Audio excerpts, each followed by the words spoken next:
Hey everyone, thanks for tuning in again. One last episode before the holiday hits, and this one is one that you're going to want to grab a pencil and paper and take some notes.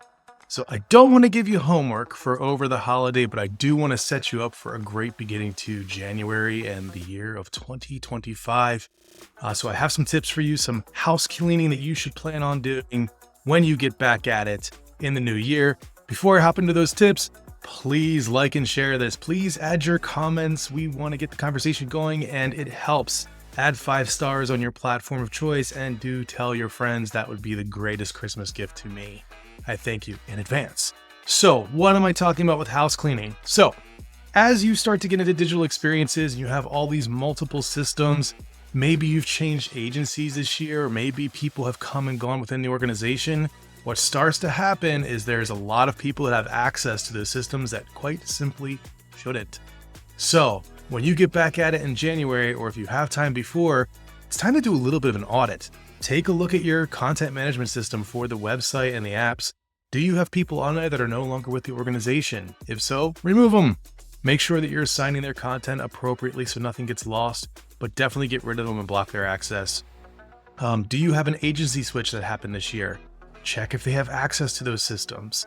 Content management system I already mentioned, but dive into your Google Analytics, dive into your Google Ads platform, dive into your email marketing system, your loyalty app system, Olo, all these systems. You may have granted access to those folks and they may still have them. It is time to do an audit and clean house. This is a security risk, but it's also just bad practice in general. So take a look at those users, get rid of the ones who are no longer involved in the organization, and make sure you're cleaning house. The second place you need to start to look at is the actual GTM tags that you're using in your advertising.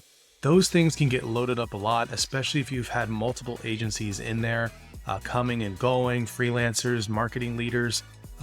Before you know it, those tags can be full of superfluous code, which can bog down your website experience. Definitely have your current agency of record take a look and clean it up and get it fleshed out for the new year so that site can run faster and you're not sending data to places where it doesn't need to go any longer. The final one to take a look at is something that many people don't think about, but I just experienced it myself.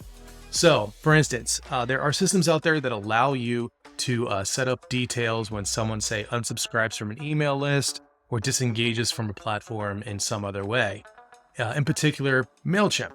When you have a MailChimp system integrated and someone unsubscribes, it'll take them to a standard MailChimp page that can be developed to look like your brand, so it's fully on brand.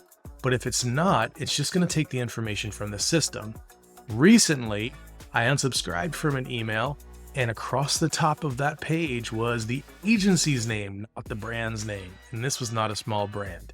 So suffice to say, it doesn't help me love agencies any more than I already do. But having your agency's name across the top of something as critical as an unsubscribe process or even a subscribe process is really bad form.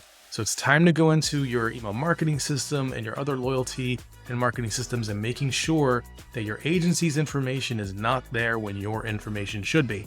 So my suggestion to you is to dive in, clean house of all those superfluous users, clean house of all the superfluous code and tagging and pixels, and clean house of any data that is not yours in the systems that you're using for your brand. You'll thank me for it later. That's my Christmas gift to you. As I said before, your Christmas gift to me is to share this and like this and follow us on your favorite channel of choice. With that said, have a Merry Christmas. I hope it's warm and wonderful with those that you love. All the best. Catch you in 2025. Cheers.